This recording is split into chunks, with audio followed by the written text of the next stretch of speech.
Guys ഒരു പുതിയ video ആണ് എൻ്റെ അമ്മ എടുക്കുന്നത്. ആ വീഡിയോ നമ്മൾ ഇന്നൊരു കണ്ണാരെ കണ്ണിൽ ഒരു പാട്ട് പാടാൻ പോവാം. നമുക്ക് പാടാം.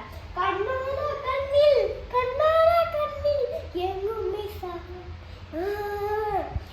പൊന്നാര നെഞ്ചിൽ പൊന്നാര കയ്യിൽ പൂക്കും ഏത് പാതയെന്ത് കാതൽ തൊടാൻ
അപ്പോൾ ഗൈസ് നമ്മൾ ഇന്നേരം ആ പാട്ട് പാടി നിങ്ങൾക്ക് ലൈക്ക് ചെയ്യൂ,